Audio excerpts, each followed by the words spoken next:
Okay, tonight's presentation, Finding Dark Skies, will be presented by Adam Kreuzer and Ken Walczak. Adam and Ken are delegates with the International Dark Sky Association. They will address light pollution, its effect on stargazing, human health, and our wildlife friends, and will share tips on how to best manage light pollution at home. They will also share where to find dark skies locally. Ken is with the Adler Planetarium, and Adam is a former chair of the Glen Ellen Environmental Commission. Please welcome Adam and Ken.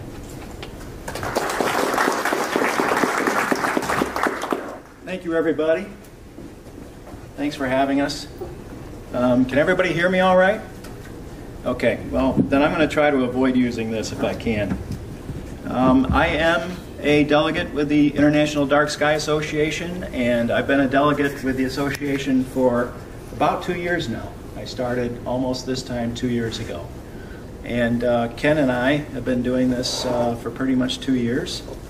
And this is actually the first time we've met because of COVID, so it's a good opportunity for me to chat with Ken tonight too. I'm sure a lot of you know this issue already with respect to light pollution and how it affects what you enjoy most, I'm sure, which is stargazing and things of that nature. But regardless, we're going to chat a little bit about it. I'm going to give kind of an introduction to the issue, discuss a little bit about how light pollution not only affects us, but also our wildlife friends and things of that nature. And then I'm going to hand it over to Ken, and after Ken's finished, I'm going to more or less talk about what we can do at home. So, for example, you can see that I brought some light bulbs with us.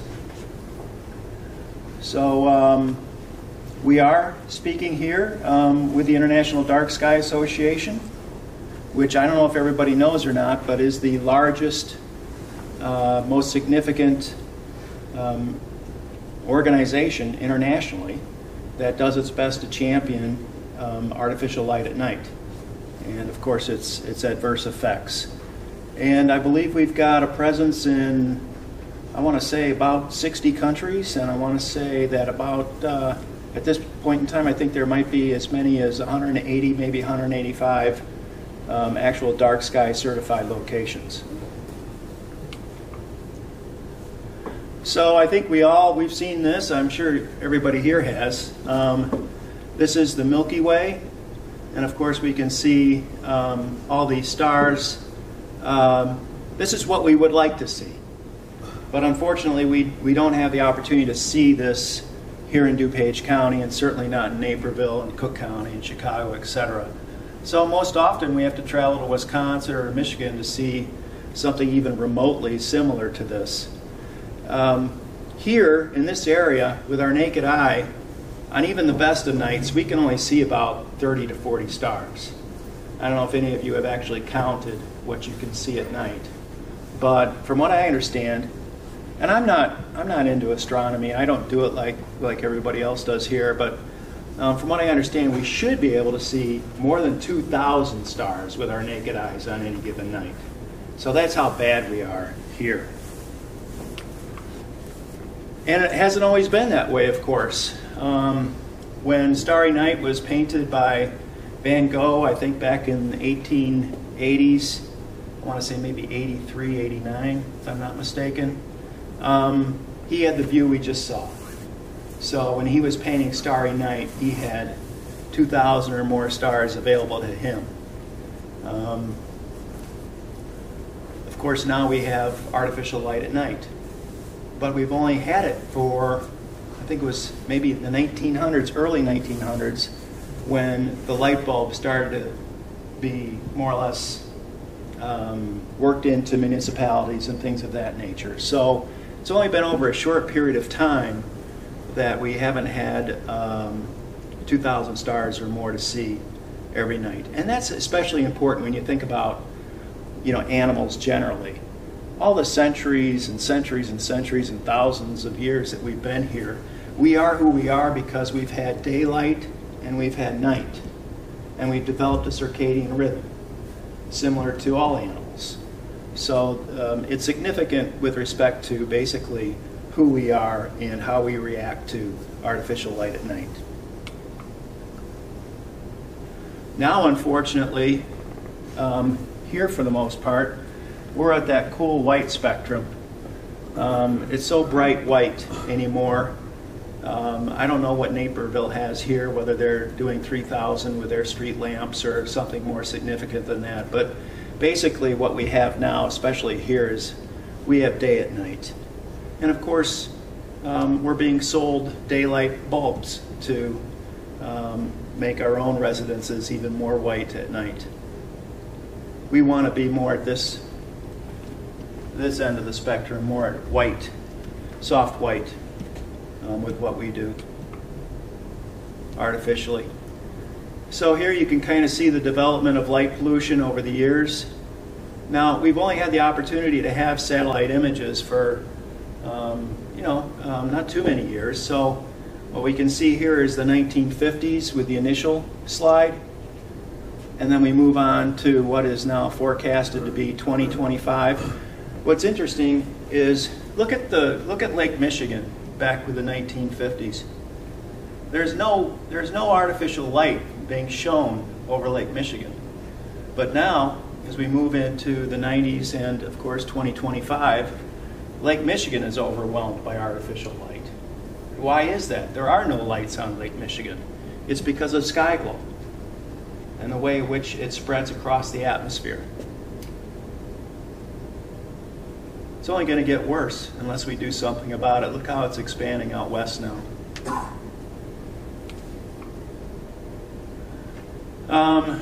Here in Naperville, of course, we're not one of the lucky ones to be able to see the Milky Way.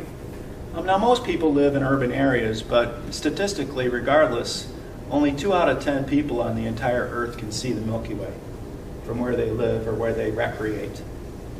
And that is expanding to 99% of the U.S. and Europe with respect to just us living under light-polluted skies. So only 1% of the U.S. and Europe does not live under light-polluted skies at this point in time. What is light pollution? Well, I know everybody here knows what it is, but from the International Dark Sky perspective, it more or less has 3 forms. The first form, of course, is sky glow. So as that light is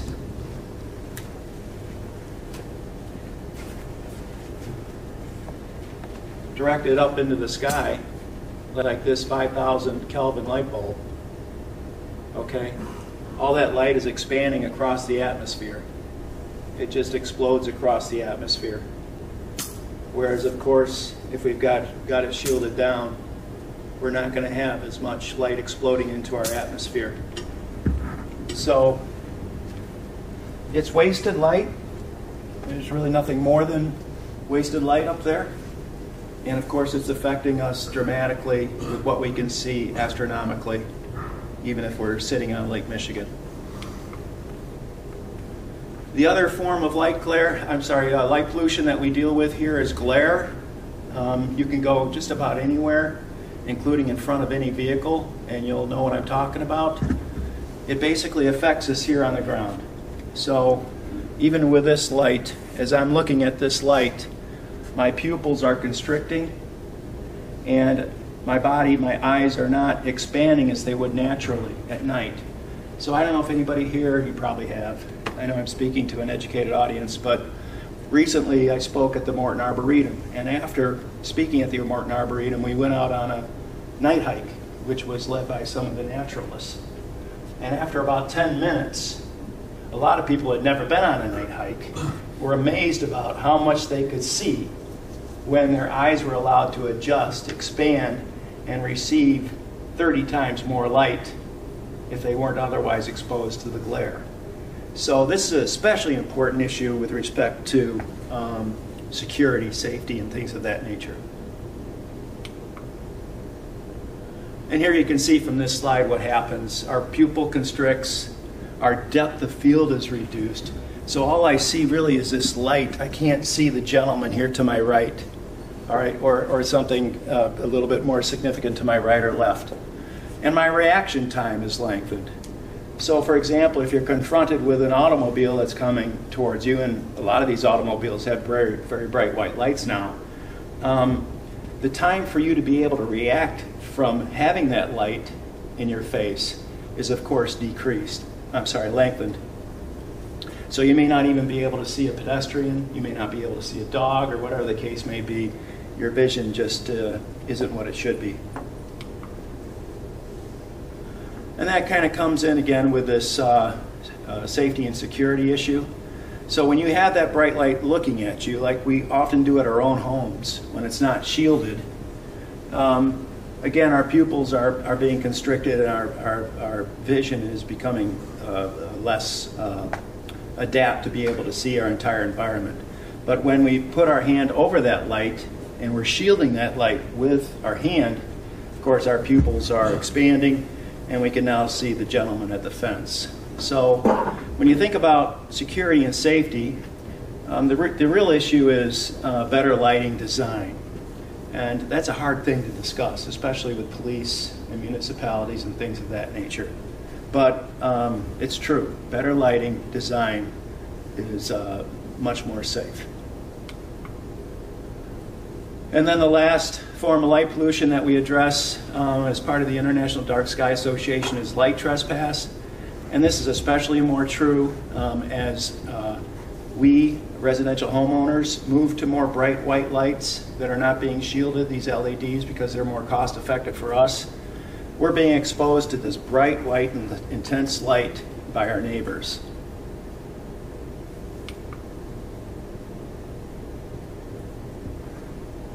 You know, I have a neighbor across the street from me, and he has very bright white lights that are not in any shape or form shielded. So when I turn off my lights in my house, I can read a book from the light that's coming in my window from my neighbor.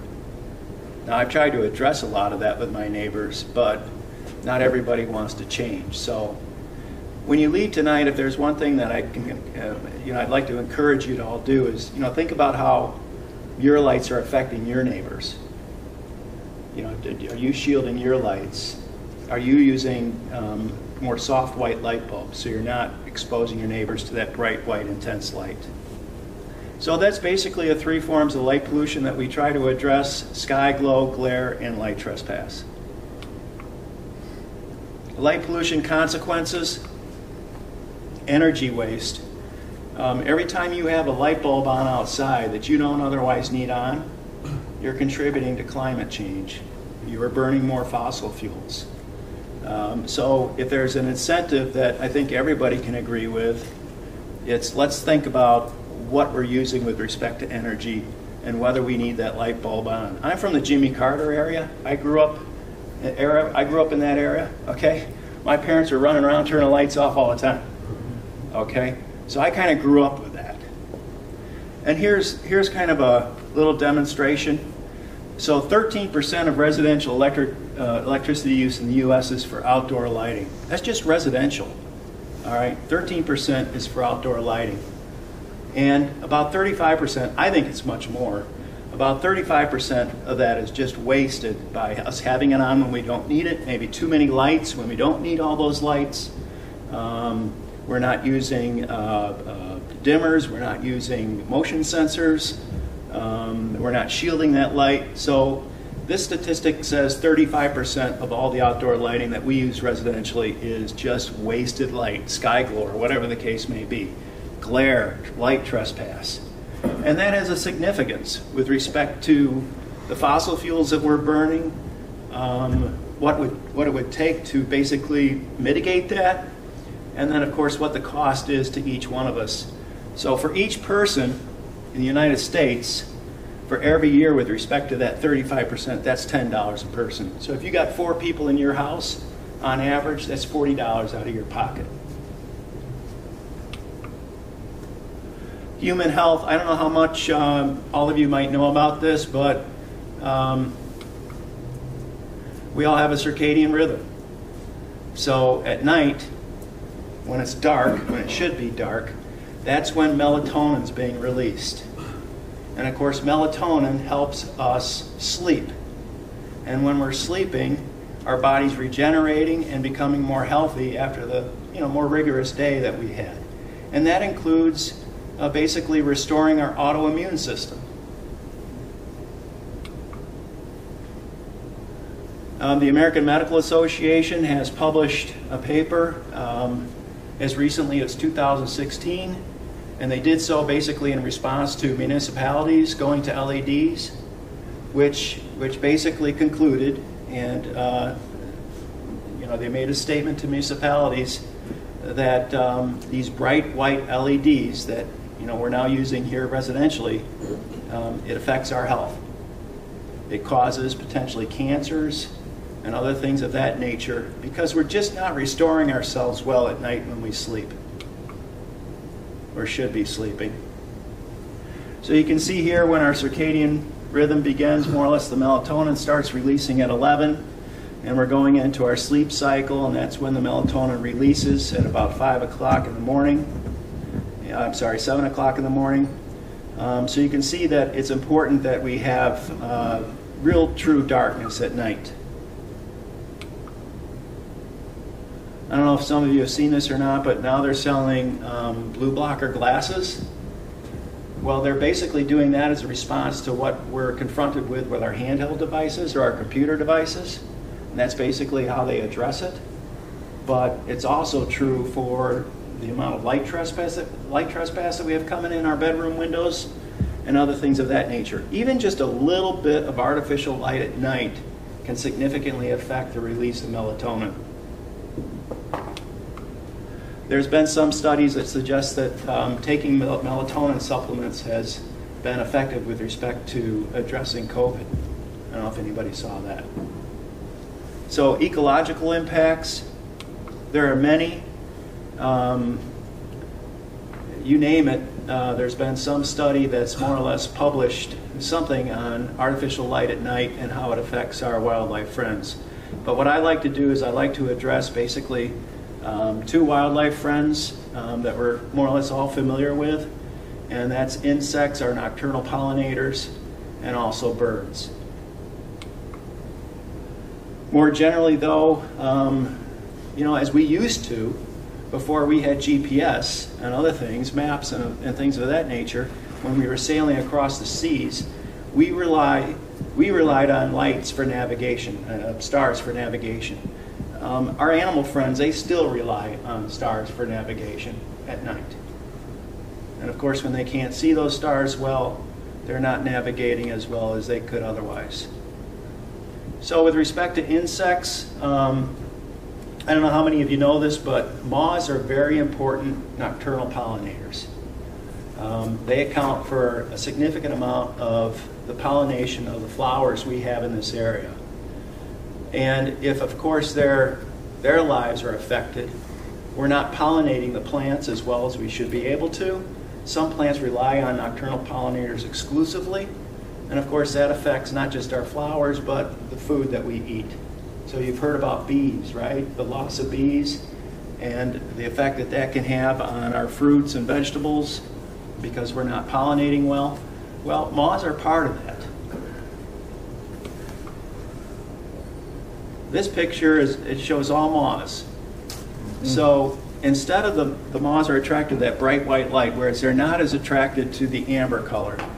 So instead of pollinating, we're doing what moths should otherwise be doing, providing for food for predators during the natural cycle of predation. They're flying around the lights, they're getting tired, and they're collapsing to the ground. Or they're in a location where bats can come in and better, of course, find them and eat them. So we're losing a huge amount of our moths. We're in an insect apocalypse right now. We don't want the moths to be flying around lights. We want them to be flying around our plants. I don't know if anybody's here has had a chance to read Doug Talami's book, Nature's Best Hope, but he, throughout the book, addresses the significance of moths and caterpillars and how important they are with respect to the food chain generally, especially for birds and their fledglings, because fledglings pretty much only eat caterpillars, because it goes down the throat easier, apparently. So moths are bird food. Turn off the lights because nighttime kills moths. Again, the cycle of life. We want more moths because there's more caterpillars, and because of that we have more birds, especially the fledglings, as they grow. I'm sure a lot of you have heard about the effect of artificial light at night on birds, especially during migration. Chicago is the #1 most hazardous location in the United States for migrating birds. Chicago is a significant pathway, especially with the lakes, as the birds migrate both during spring and fall. We can have as many as, I think on any given night, hundreds of millions of birds flying through here during migration. And many of them, of course, are striking buildings, or they're just becoming tired because they're coming out of their migration. They're flying at night. They're coming out of their migration and they're coming toward the lights when they otherwise should be flying to their destination. And they're getting tired because they're fueling during the day. Some of you might have seen this recent study that was published on the front page of the Chicago Tribune. The Audubon Society, also I think the Field Museum, basically did a study over what was 20 years on the effect of artificial light at night at the McCormick Place. And they found that when the lights were on at the McCormick Place, there was 80% more bird fatalities. And that doesn't even account for all the birds that didn't die there, but maybe were injured and were able to fly off. When the lights were off, there were very much less fatalities. So the study by the Field Museum in Chicago found that turning off the lights at one downtown high-rise reduced migratory bird deaths there by 80%. That's just in our little town at one building. And of course, light pollution at night affects the fireflies. The fireflies depend on their bioluminescence to attract mates. And when they can't find their mates because of the light pollution that they're confronted with, they're not reproducing as well as they otherwise would. Now, of course, lawn chemicals and other things affect lightning bugs, but I don't know if anybody's noticed here, but we have a lot fewer lightning bugs than we used to. A lot fewer bugs. Do you remember how you used to be able to drive and there'd be bugs all over your windshield? We don't have that anymore. I don't. So anyway, this is a good transition to Ken. He's going to talk about basically how bad it is here, and Ken's done a lot of research on this issue and looked at a few things in Naperville on the way over. So when you're thinking about light pollution, let's think about that it's more than just what we can see or can't see with our stars, but it's affecting our health, it's affecting our wildlife friends, and of course, it's costing us more money. So, Ken? I think I'll see if I can get away without the mic. Is that all right? And hopefully you're okay with that. That's thanks, Adam. Hopefully some of those things are maybe revelations to you, or maybe you've learned something new about. It's not just about the skies. In fact, it's interesting. IDA has a little phrase that says, lights down, stars up, which I love that phrase. But we've been talking a little bit about how urbanization, or how urbanized we are. And so I work with a lot of students at the Adler Planetarium, and so often they've never seen a starry sky. So for them, it doesn't even make. What am I missing? I don't know what I'm missing. So I just real quick. Show of hands, who's actually seen the Milky Way with their own eyes? Oh, yes, of course I have a crowd that is already filtered for that, so that's all right. Usually when I ask that question to students in Chicago, or even just, my general rule of thumb, and no offense to you folks, is if you're under the age of 40, you're not raising your hand, or if you're not in an astronomy club. So, so what I do at the Adler Planetarium is we actually, looking at light is not just about what we already know, but it's about discovering something new, and it's about quantifying it. So I'm going to do one dad joke for the presentation here. So I was at the international, or actually it's called the Artificial Light at Night conference. It happened to be in Snowbird, Utah, and I was so excited to be up in the mountains of Utah. But unfortunately, this sky, the light pollution was so bad there I could only see one star in the sky. But realistically, here in Chicago, where I live, it's actually worse than that. By the way, I was noticing something when I put these two images together. Look at the contrast of this. Literally a daylight shining on shining in the background of my face. The shadow is kind of diffuse.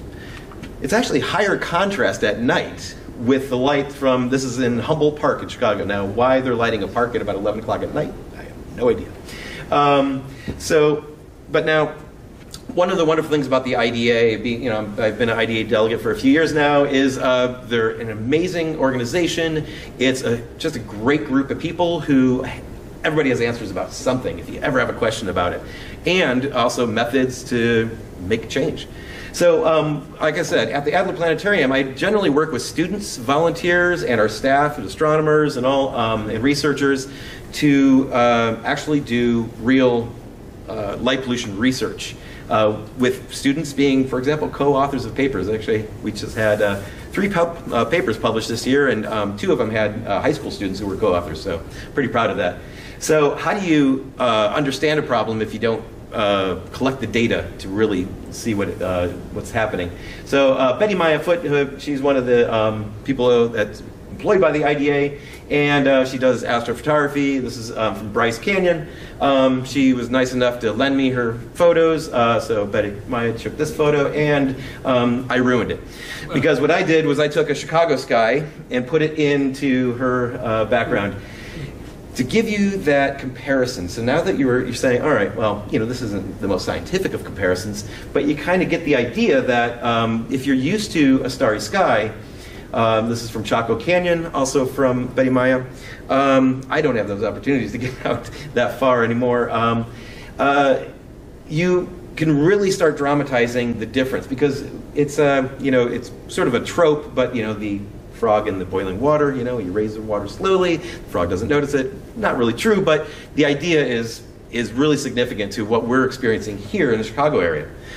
We've become so accustomed to what a sky looks like in an urban, light-polluted sky, we don't even realize that this is still, well, we do maybe. We're a bought and sold audience here. But I wanted to really do a little bit more of a scientific comparison. Oops, I kind of jumped the shark there.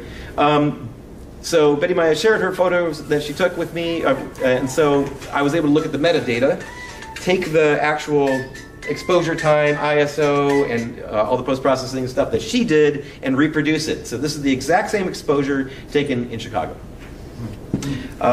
When you do an apples-to-apples comparison, it gets pretty shocking. Now, just as you're thinking, oh, I just put a white screen up there, I'm going to do the furthest stretch I could on that, and you can actually see the Hyades up there. Right? You can actually get some stars. That was actually a photograph of the Chicago sky shot with the same exposure you'd take in a beautiful, unlight polluted sky. Now, Adam was mentioning about light pollution and some of its impacts, but there's also, where is it coming from? There's always been an assumption, it's like, oh, streetlights, right? First thing that comes to mind is streetlights. There's a recent study done in Tucson. Since they have controllable lights, they have fully retrofitted to LEDs with controls. We actually were able to see how much, for example, there's a satellite that comes overhead every night at about 1:30 in the morning. It's called, the instrument is called VEERS, and takes nighttime images of the entire Earth. What they were able to do in Tucson was, for a few nights, just the full light of the street lights. Then they asked the town to drop to 50%. Did some more VEERS images. They even raised it up to 100%, which they normally keep at 90%, and were able to compare. And from that, they found that streetlights only contributed about 15% of all the light pollution. So where's the rest coming from? So I use this as an example. You have building lights. You have illuminated billboards. That's one. And you have residential lights, parking lot lights, other things. We'll get to that in a second. By the way, just since I was mentioning Betty Maya from IDA, kind of jokingly, the IDA is centered in Tucson, and so I noticed that the illuminated billboard over Chicago happened to be an advertisement for going to see rediscover stargazing in Arizona. And so I tried to return the favor, and I said, okay, hey, Betty Maya, what happens if we did this? Let's see. Oh, there we go. So, yeah, it felt like the sort of equivalent joke. So this is a derived map of light pollution of the United States. I think, Adam, from what you showed earlier, this is a similar data set. This is from just a few years ago, and yes, light pollution is increasing by percentages per year, which is, if anybody's an accountant, you know it's not a linear thing. As you keep going up, it's going to get exponentially worse, in future years. But this, there's a gradient on this, and what I'm going to do is, this is the United States, you can see the form, you can see the shape, you know where you are, and you know where other things are. But if I take away all the areas that you can't see the Milky Way, this is what we have left. Now, the Milky Way is important to us. By the way, I was probably the most junior member of the Calumet Astronomical Society when I think I was like 9 years old or something. So I am familiar with the community, and I know what it's like to have to go so far just to see a decent sky these days. But like those other impacts that Adam was talking about, 70% of all mammals are nocturnal, which means night is what we consider day. Night is where they live. Light is what they need. And for millions of years, night was dark, except for stars and the moon.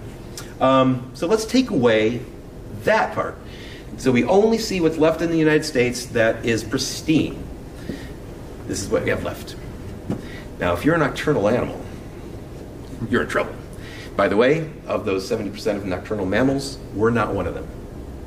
We need the night just as much as the animals need, nocturnal animals need the night. We need the night, like as Adam says, to rejuvenate, to be part of our biological systems. Once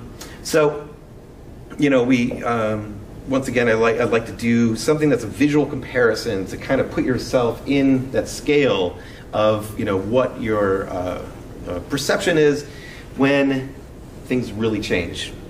I had a rare opportunity a couple years ago. I came home from the Adler, and it was after an event, so it was about 10 or 11 o'clock at night, I can't remember.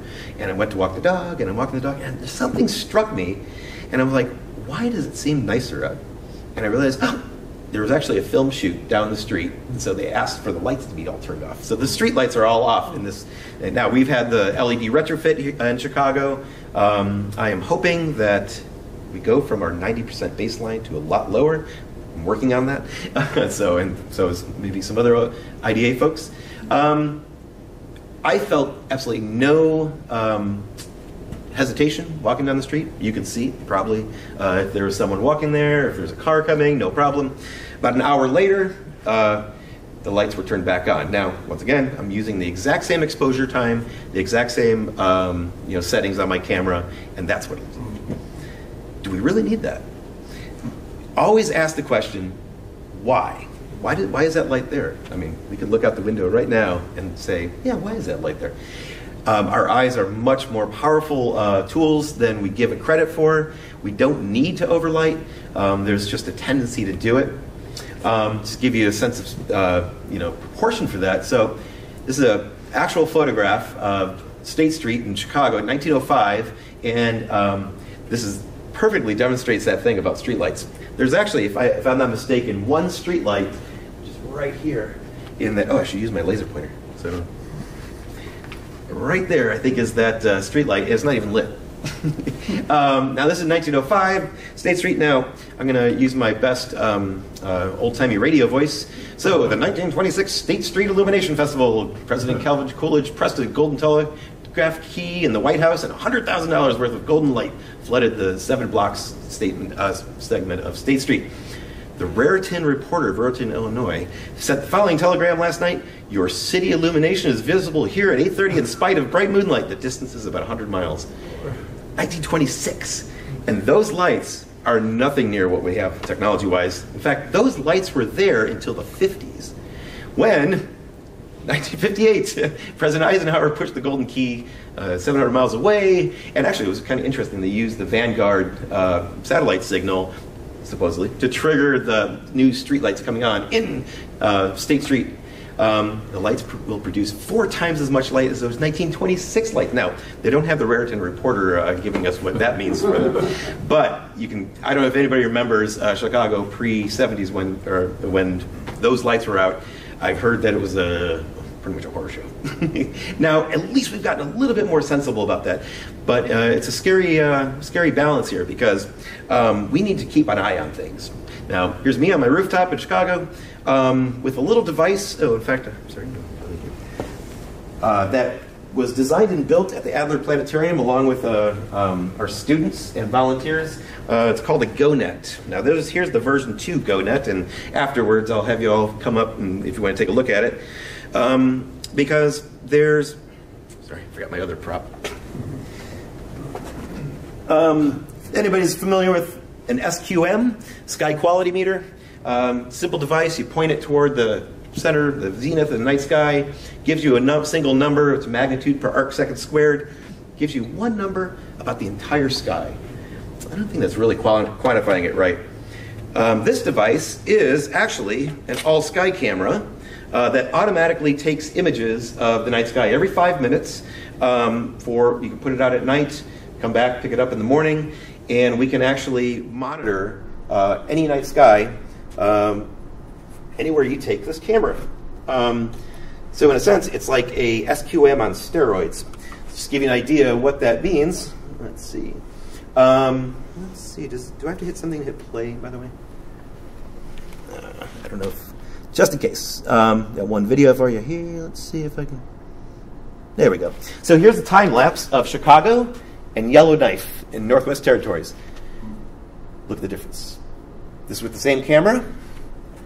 That's what a sky should look like. Now that you have it in comparison, side by side, apples to apples, it feels like we're in daylight. Now, this is from near downtown Chicago. I could probably say that quantitatively it's not so much better here, but it's definitely probably an improvement. By the way, you can also notice that passing clouds have an amplifying effect. So even if you can't go out and observe, put your telescope out, there's still a huge effect. And for all those nocturnal animals, it's worse than daylight. So another thing that we've done is, like I said, okay, well, at the Adler Planetarium, for the project I work on, it's called Far Horizons. And what we do is design and build experiments. We started actually wanting to launch a satellite into space. Small CubeSat, they call them, if you're familiar with those. And we couldn't think of what would be our science mission. And in the meantime, we're like, well, let's get our feet wet doing some engineering. So we actually have been launching high-altitude balloons. We've done 134 missions in the last 14 years, I think it is. And this was our latest one, literally October 1st, just about 2 months ago. We launched just outside of Indianapolis with a system we call Nightlight, Night Imaging of Terrestrial Environments Light, because the satellite's called NightSat. So this is the high-altitude balloon version. Now we can fly up to about 100,000 feet. And take pictures of the Earth at night. Oh, wait. This is the billion-dollar satellite, the VIIRS instrument on the NOAA satellite. Literally, it's a billion-dollar mission. And here's northern suburbs of Indianapolis taken with that instrument. And here's ours. This is what we can do. We can literally see every single light with only a couple meters resolution. This is, I think, Carmel, Fisher, Indiana, right around north and northwest or northeast suburbs of Indianapolis. And what it starts to show us, we zoom in a little bit, is where is all that light pollution coming from? Remember I said 15% is from streetlights? If you kind of squint and just blur your eyes a little bit, and where are the brightest areas? Well, car dealerships. Always car dealerships. Billboards are some of the brightest single sources. Parking lots, look at all the little dots. Every single one of those is a light. In fact, parking lots lights are huge. We're actually working with some undergraduate interns with the data we collected from Indianapolis to use as a, hopefully we're going to map Chicago soon. Unfortunately, Chicago has a big lake to its east, which makes it hard to fly over and not land in it. So we've been using Indianapolis as a proxy. So we're going to be working on those results to see if we can quantify where is the most light coming from. Because once you know where the most light's coming from, you can actually make better policy to say, this is the thing we should control. You don't have to shut down every light, but these are the main things to start with. Now, one of the projects we've done with all this data we've collected is got yourselves our own urban night sky place, our first internationally designated night sky place within the Chicago area. I don't know. Have you heard of the Palos Preserve? Yeah. Urban night sky place? There used to be an observatory there. Nice. Well, let's get one in there again. When was it? Was that, Drew, do you recall when it closed down?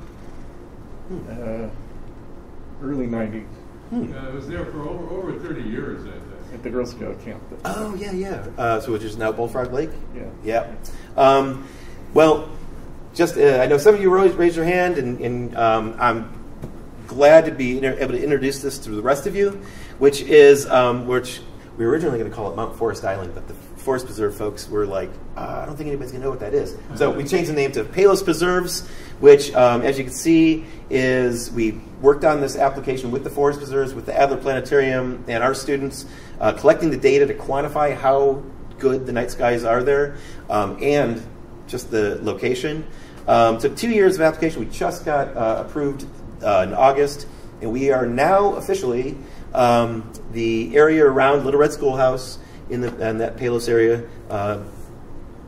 surrounded by the green there, over almost 7,000 acres, is the world's largest urban night sky place. So we're home to that, which is great. There's still some work to do. We got to work on LaGrange Road now. And if you haven't been to the Forest Preserves at night, well, you're probably like most people, because the Forest Preserves are closed at night. But it's an amazing refuge. Now, you guys know that you're not going to see the Milky Way from horizon to horizon anywhere near this area. But the thing that I got to say about the experience of being there at night is that you don't see a single light in your face. In fact, we did a complete inventory, and there are literally a handful, like a couple dozen lights in the entire 7,000 acre area, and those have all been shielded, all been moved down to below 3,000 K lights, and a lot of them are on timers. So when I said you can't go to the Forest Preserve at night, well, hang on.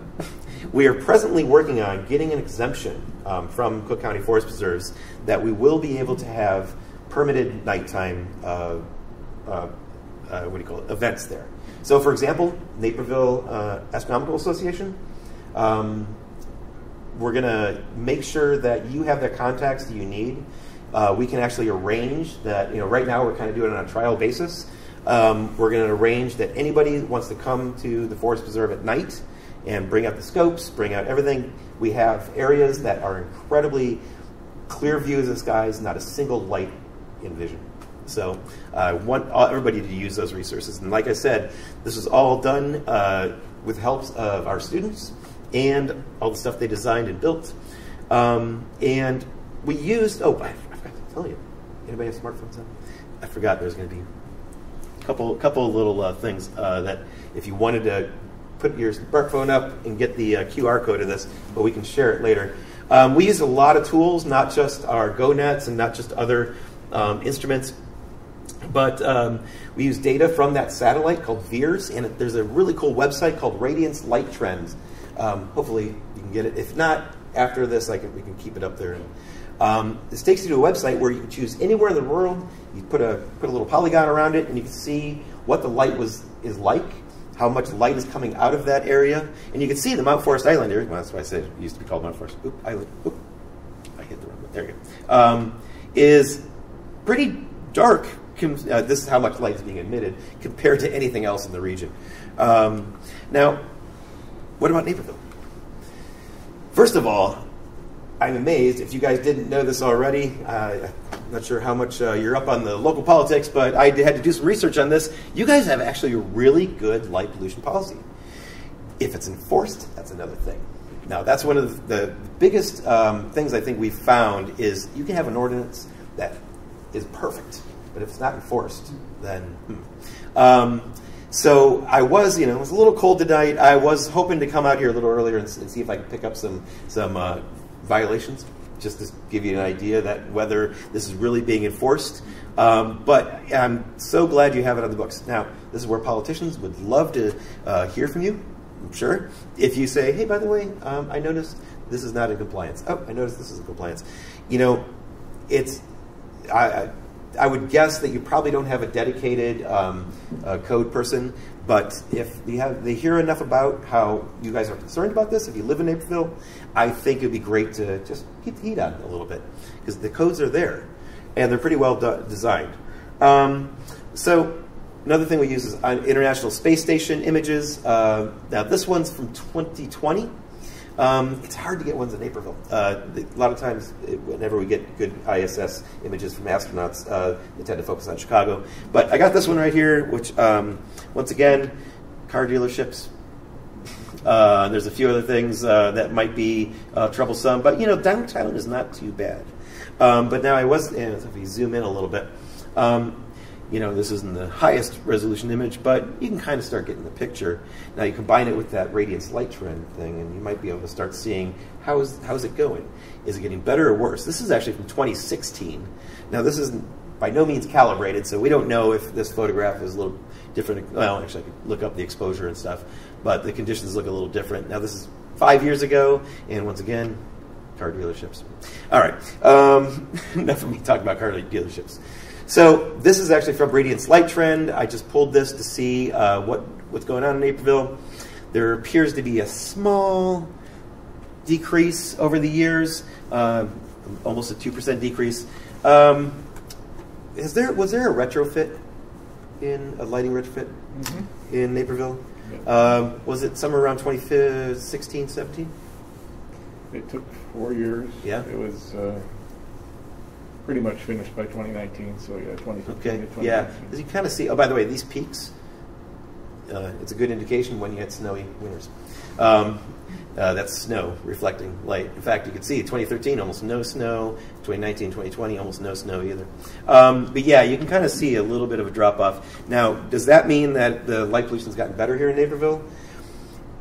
Here's one of the big issues. We don't know, because if you went to LEDs that have a lot of blue light, like Adam's talking about, it won't be seen by that satellite. I know you got $1 billion satellite with an instrument that's mapping light pollution, and it can't see blue light. So if you go from high pressure sodium, this beautiful orange that you could filter out with a filter, to those broad spectrum LEDs with a blue peak, you can't see the difference. So keep that in mind when you look at this kind of data. So just the last part here, Adam's going to talk a little bit about what you can do, and I want to hand it off to him, because one thing that I always like to encourage, for example, our students or the public, whenever I talk to them, is get involved. And one way you can get involved is help with the science. If you're interested in the science, I don't know, has anybody ever heard of Loss of the Night, the app? Oh, this is perfect. I'm making a good sale. It's a free app. It's on Android or iOS. It's really cool, especially for if you want to have some kids or some of your friends who aren't astronomy nerds go, hey, I want to learn about the sky. It's a really cool app that it walks you through the sky. You can actually identify constellations, and it tells you the star names, but it's also asking you, can you see the star? Either say yes or no, and then it goes to the next one. You do that about a dozen times, and they can actually help use that data to quantify how bright the night sky is from your visual magnitude limitation. So, yeah, so give it a shot. Lost in the Night, please. And Adam, do you want to take on over for the last little chunk here? Shouldn't take it. Thanks, Ken. Oops, I've been imaging the whole time. Well, you got all ceiling images. Okay. All right, so we thought we'd finish up with a presentation about basically what we can do at our own homes. We'll chat a little bit about advocacy, as Ken just mentioned, with respect to what you can maybe do with your municipalities. But again, the use of these bright white LEDs is becoming much more common in our neighborhoods and at our own homes. And it does have a simple solution, light pollution, for everybody and everything, just better lighting design. So this is the more or less 5 principles that the IDA promotes in partnership with the IES, Illuminating Engineering Society. Does the light have a clear purpose? So again, do we need the light at all?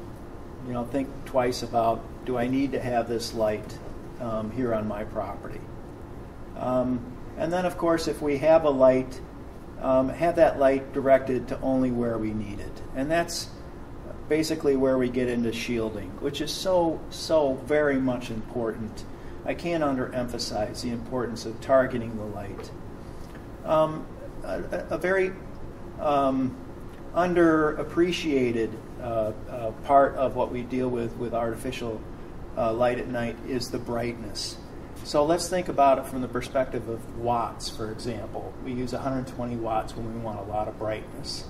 We use 40 watts when we want less brightness.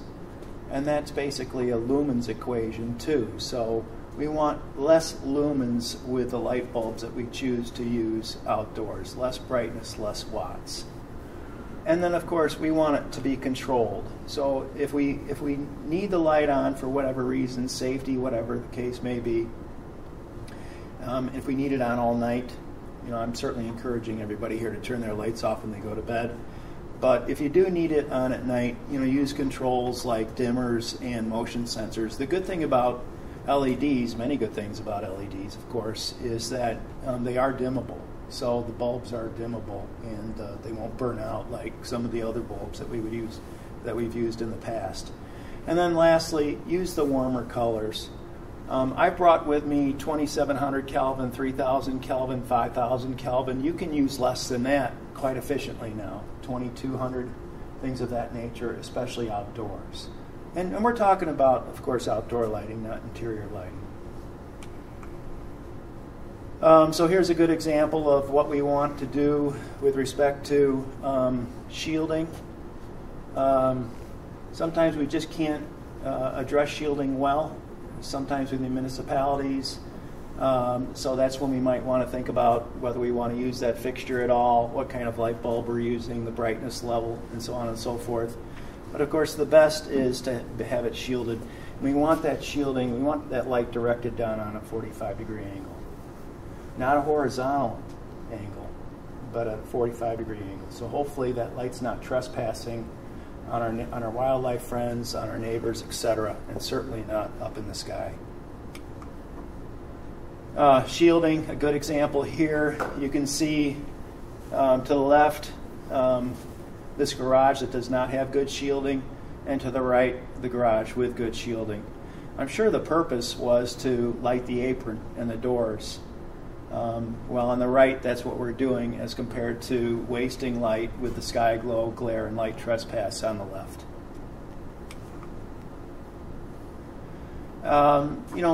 For us at home, most of the dark sky compliant fixtures are basically the same price, if not less, than the non-dark sky compliant fixtures. You can go to the International Dark Sky Association website, and they'll take you directly to light fixtures that you can use at home that are IDA certified dark sky compliant. And it'll take you to a store where you can buy it, usually Home Depot, and it'll be shipped directly to your house. So you can see on the site specifically what's been identified and certified by the International Dark Sky Association. For me, I just went to Home Depot and I bought these. This is what I bought for my house.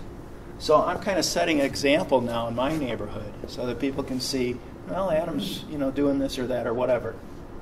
And they can see that my property is just as secure as theirs, if not more. So the light bulb, we want to be over here in the 2700 Kelvin category, which has less bright white light. It's that bright white LED that's really affecting our health, our wildlife friends, our migrating birds, and of course our night sky too. And we can find warm light bulbs at the hardware stores. So I don't know if you can follow me a little bit, but I did bring an example today. This is that 5,000 Kelvin bulb right here, everybody. Look how bright white that is. That's what's being used outdoors right now in a lot of locations.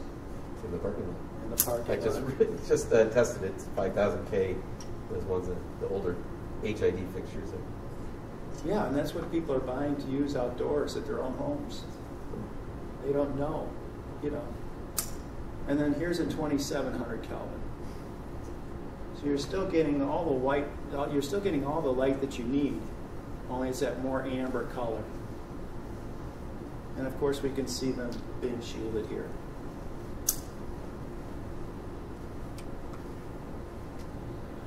And this is just a good demonstration. Stay away from these guys here. And of course, focus on those bulbs there. They're all the same price. And if you're in a hardware store and you don't necessarily know how to figure out the 2700 Kelvin, I think most of you here do, you want to look for the soft white label. That's the 2700 Kelvin. And you can see it's dimmable.